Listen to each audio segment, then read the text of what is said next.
This is my presentation of the two brothers Yusuf and Ahmed from the movie Babel. Babel is split up in 4 storylines, one of a Moroccan family, one of a Mexican babysitter, one of an American couple, and one of a Japanese girl. In my presentation, however, I will focus on the storyline of the two Moroccan brothers, Yusuf and Ahmed. Firstly, by talking about their storylines, then moving on to a more detailed characterization, followed up by me talking about the broad variety of shots in the film, and finally my thoughts about the interclocking cross-cultural stories between these 4 storylines and its reference to the Tower of Babel.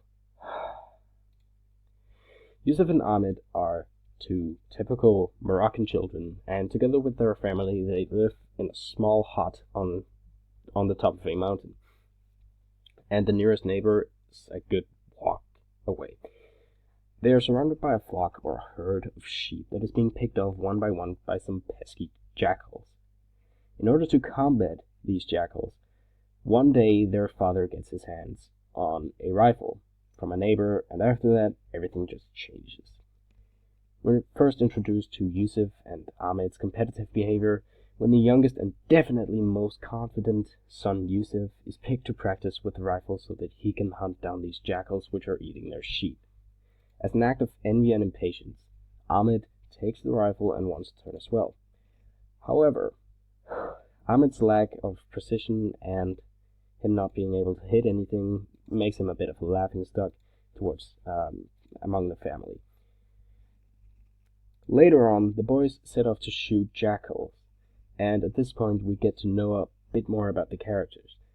While Ahmed messes around with the rifle, trying to test its limits, Yusuf finds himself busy with spying on his sister while she's undressing, which is, weirdly enough, to her delight and to Ahmed's disgust, proving that Yusuf is a horny little kid. Ahmed threatens to tell their dad if he catches Yusuf again, and then based on that we can kind of get a hint that Ahmed is a bit of a snitch, that he would rat out his brother.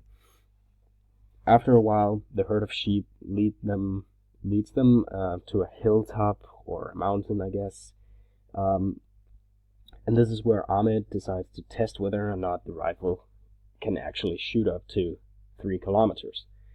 And it's at this moment that the point of no return kicks in, because Yusuf takes the rifle and he's determined to prove that it can actually shoot up to, 3 kilometers. And then they shoot at a bus, and they actually hit it, and they hit a tourist. Because of that incident, the police are now thoroughly investigating, trying to debunk it as an act of terrorism, and the boys soon find themselves in big trouble. They decide to cool off and act as if nothing's wrong, hide the weapon, but after bumping into the policemen who are investigating, and then throwing them off course, the boys finally decide to let their dad in on this mess. And they try to make a run for it, but eventually the police catch up and start shooting at them. Guns blazing, Not fully realizing the situation they're in, Ahmed tries to run away instead of hiding and gets shot in the leg. Instead of trying to help his bleeding brother, the seemingly more confident and definitely more cocky younger brother Yusuf grabs the gun and starts retaliating.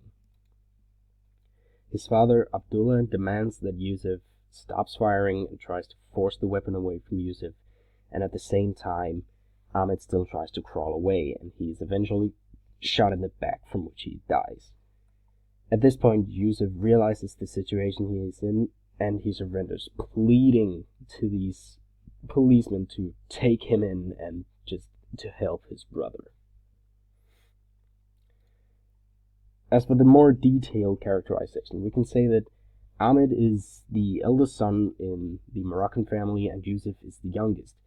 Both are probably between the ages of 8 to 14.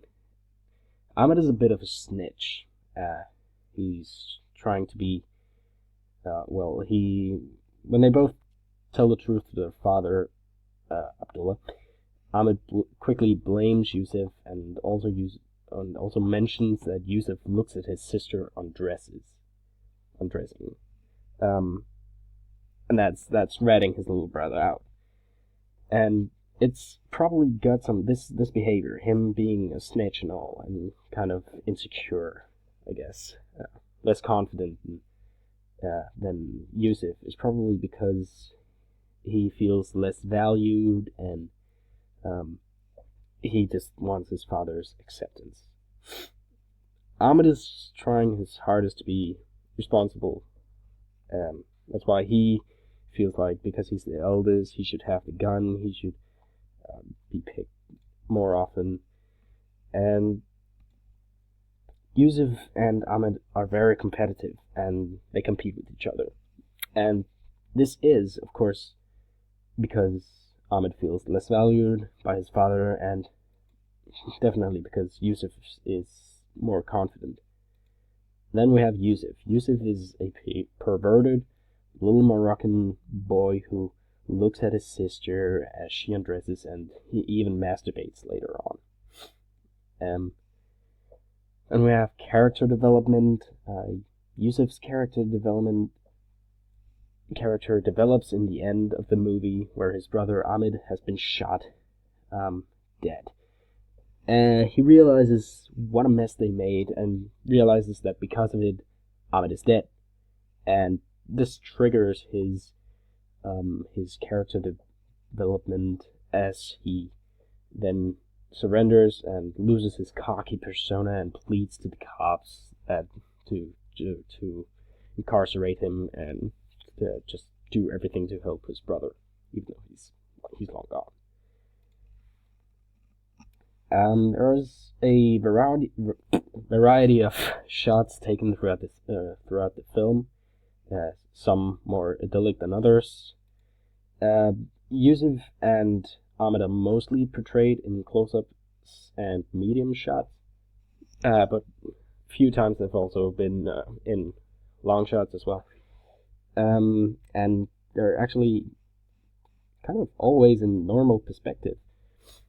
Whenever something serious occurs with the brothers or between them, we get a close-up, most likely in order to catch their facial expressions, because they actually do say a lot about the situations in the film. There are a few over-the-top there are a few over-the-shoulder shots as well, as we're supposed to see things from their perspective since it's their storyline. And for the sake of immersion, the sounds surrounding the boys are primarily diegetic. And then moving on to the interlocking cross-cultural stories in reference to the Tower of Babel. All the characters are connected, despite geography and different languages. However, something they mostly have in common is that they all have trouble understanding each other's languages. In other words, there are a lot of misunderstanding, which is exactly what God intended in the story of the Tower of Babel. Man wanted to build a tower and be as high as God, and for that God made it so that there was no longer just a single language, but many different, and because of this people couldn't communicate properly, and they couldn't get anything done right. And it's kind of the same issue in this movie. People misunderstanding each other has dire consequences. And finally, a bit of a bonus, the film is shot in a pattern so that it switches from the Moroccan family to the Hispanic babysitter and to the American tourist and then Japanese girl, and then it repeats itself over and over again until the end. Even starting on the Moroccan boys and finishing on the Japanese girl.